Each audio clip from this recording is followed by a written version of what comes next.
I am April Davila for Sit Right Here, and this is First Page Fridays, where we look at your first page the way an agent or a reader might.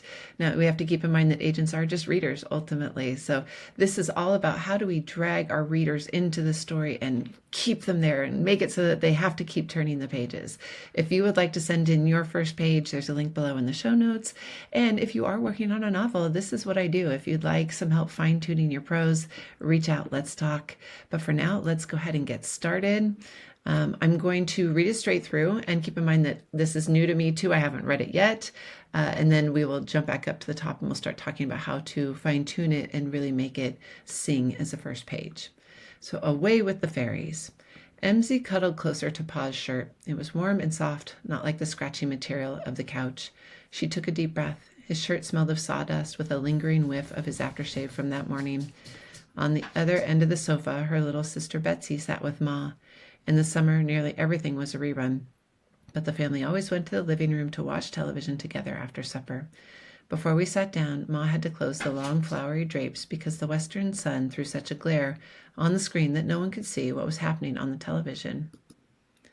2 years ago, before Betsy was born, MZ had been careful to take turns sitting in Ma's lap one evening and Pa's lap the next. Most kids would say they loved their mother better, but Pa was MZ's hero. He was always ready to help her no matter what was wrong, from a wasp in the house to a dentist appointment. "It's gone now, MZ," he would say, or, "If you need me, I'll be in the waiting room, but you'll be okay." Just thinking about it put a smile on MZ's face, but it also put a lump in her throat for a reason she couldn't understand. So let's jump back up to the top. This paints a lovely picture. It really it draws me in, and we do have at the end here, just thinking about it, put a smile on her face, but it also put a lump in her throat for a reason she couldn't understand. So what we want to do on a first page is kind of pose the question of the story. What is the thing that we're going to be exploring? And so I feel like we're just starting to get to it here. The lump in her throat for a reason she couldn't. There's something here that makes MZ, I don't even, like, what is that lump in her throat? Is it tension? Is it sadness? Is it anxiety? But that's a question, right? That's the kind of question that keeps a reader turning the page. Now let's jump back up to the top. MZ cuddled closer to Pa's shirt. The title, Away with the Fairies, makes me, titles are always tricky, right? If I were just going on the title, I would assume this is speculative fiction or fantasy, or so this doesn't read like that. So I'm guessing this is more of like a literary title that would be explained later in the story. This feels more like it might even be memoir, definitely in the literary fiction realm if it's fiction, not necessarily fantasy. So I don't know. MZ cuddled closer to Pa's shirt. It was warm and soft, not like the scratchy material of the couch. Okay, so I like this because, and right off the bat, we get MZ as our main character. She is, we don't know exactly how old, but small enough to cuddle into Pa's shirt. And she calls him Pop. It's sweet. Like, this is starting to paint a picture of who these characters are. She took a deep breath. His shirt smelled of sawdust with a lingering whiff of his aftershave from that morning. So getting the sense that maybe Dad is like a blue collar kind of guy. Maybe he works in some kind of lumber yard. Sawdust, wood, someone who works with his hands. And someone who holds his daughter and cuddles at the end of the day. So I'm already liking him. This is great. On the other end of the sofa, her little sister Betsy sat with Ma. In the summer, nearly everything was a rerun, but the family always went to the living room to watch television together after supper. So I'm going to assume this doesn't say it was summer and nearly everything was a rerun, but the way it's worded, I'm going to assume that this is the author's way of kind of bringing us into the present tense of the story. To make it a little stronger, you could say it was summer, or the long summer day hadn't yet ended, but the family always went to, like, you could ground it a little harder in the fact that this is actually where we're at. But the family always went to the living room to watch television. So let's go ahead and do that. So it was at the end of a long, hot summer day.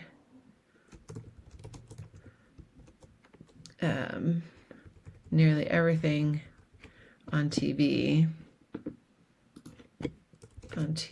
was a rerun, but the family always went to the living room to watch, and you use television, so I will use television.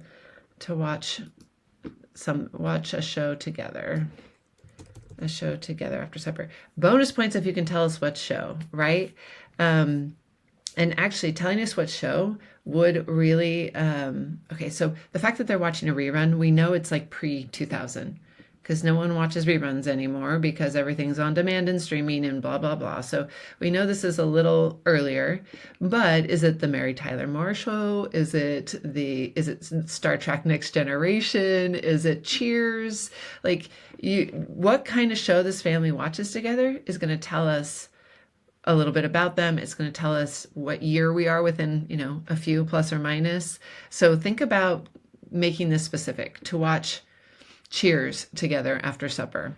Before we sat down, okay, so one of the things we want to avoid is being generalized. Like, we don't want to say she would always close them, right? So this is good. It's kind of halfway, but I can't quite tell if this is a generalization or this specific night. And it's always best to have it be one specific night.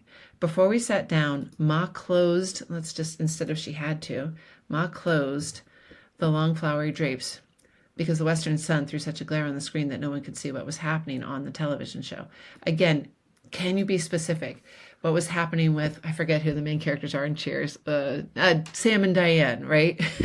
Or if you can be really specific, you are going to grab your target audience because presumably whoever recognizes that show, that reference specifically, is going to be someone who really resonates with your story versus if my daughter were to read Cheers and then what's happening with Sam and Diane, she's like, she might keep reading, but she's probably not your target audience. So this is a great way to really dial in, who are you talking to in this story? So it's specificity. I'm going to just go ahead and put these edits in here. I'm totally guessing, with Sam and Diane. Diane is 2 N's, 1 N. Diane, I don't know. Yeah, but specificity is always wins the day, and that way you're bringing us into a very picturable scene, right? It really comes to life in the mind of the reader. And then we have a little bit of a jump back. I would, as a rule, okay, you have 250 words on your first page. There's usually not room for a flashback, but we're going to roll with it. Okay, because this is what you have. So 2 years ago, before Betsy was born, as MZ had been careful to take turns sitting in Ma's lap one evening and Pa's lap the next. Most kids would say they loved their mothers better, but Pa was MZ's hero. So this is not in our scene. And I would strongly urge you to consider staying in this scene. Why did you choose to open with this scene? This family on this night, watching this show. What is it about this night that makes it memorable? It's like the Passover question. What makes this night special? I'm not Jewish, so I'm not going to pretend I know all the details, but it's a great story question of what makes this night special? Why did you start here? And if there's no reason, if there's nothing that happens on this night, choose a night where something happens. Choose a night where the rhythm is disrupted, or where Betsy is sick and do we know if she's going to be okay? Or Dad doesn't come home for some reason. If there's nothing special about this night, why start the story here? And if there is something special about this night, don't jump away from it until you get to what is it that's special about this night? Because this is interesting and all. We're getting to know that Betsy loves her dad. But that's I don't know. Maybe it's not a given, but it's not terribly surprising or terribly engaging. He was always ready to help her. And then again, we're back into generalizations. He was always ready to help her, no matter what was wrong. Instead, could you have her, maybe they're sitting there and a wasp lands on her arm and her dad very carefully, scoops it up with a piece of paper and don't worry, MZ, I got you. Show us. Maybe that's the thing that happens this night. Maybe she gets stung by the bee and Dad deals with the bee and helps her with the sting. The generalizations tend to lose readers real quick. And even though, you get into the dialogue here, which is specific, but it's a specific inside a generalization. So he was always ready to help her no matter what was wrong, from a wasp in the house to a dentist appointment. It's gone now, MZ, he would say. So you're basically you drop us into that scene for half of a sentence, which is kind of unsatisfying and leaves the reader feeling really adrift of Okay, where was the wasp? How did he deal with it? You know, was it in the house? Was it in the car? Or again, if you need me, I'll be in the waiting room. You'll be okay. Okay, I guess we know they're at the dentist's office, but like the context, just this is, I would say from here, I would cut all of this. I would show it in scene and I would show it later. And instead from here, what I would do is I would go into what makes this scene special. Why this night? And of course, this I'm going to put it in brackets because that's not what you're going to actually write, but that's where this needs to go from here. I mean, you've already done the work of planting the seeds of dad. Dad is a safe space for her, right? She's cuddled into his shirt. I mean, the thing that we do get here is that Betsy. Oh, we do get Betsy. Okay, so we get little sister here, right? On the other end of the sofa, her little sister sat with Ma at the end of a long hot summer day, nearly everything on television. So yeah, getting us into the specificity and then why this night. And you think if you can dial that in, so let's see here. This is tool word count 117. So you have about this much space again to drag the reader into why this is interesting. Why this night? Why should they care? Pose a question, even if it's just a question of like, there's a bee on her, what's going to happen? It can be the immediate question, or it can be like, it could be maybe they're settling in and Pa isn't there. He didn't come home. Why didn't he come home? He always comes home. And she's sitting there by herself when normally she'd be cuddling into his shirt. Again, there's risk of falling into generalizations of like, I would always do this.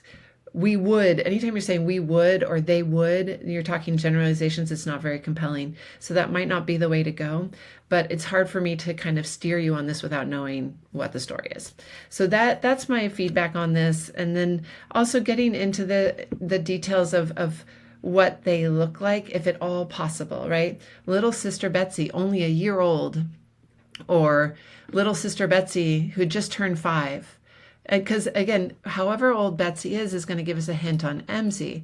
MZ we know is small enough to curl into Pa's shirt, but is that 3? Is that 8? Like, is she a tiny 8-year-old, or is she like a normal size 3-year-old?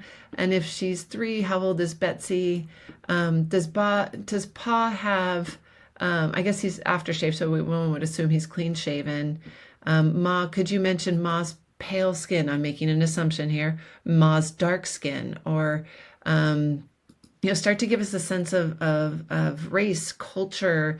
If maybe it's not Cheers, like Cheers is what my very white family would have watched back when I was younger.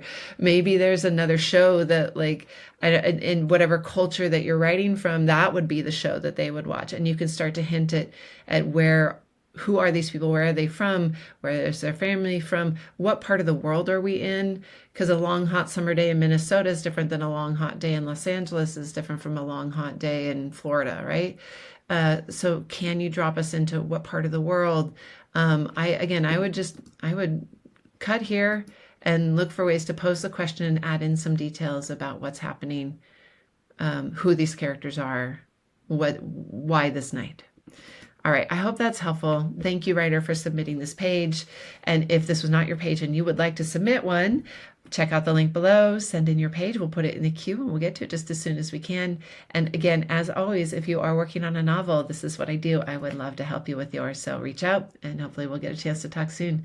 Happy writing, everyone. Cheers.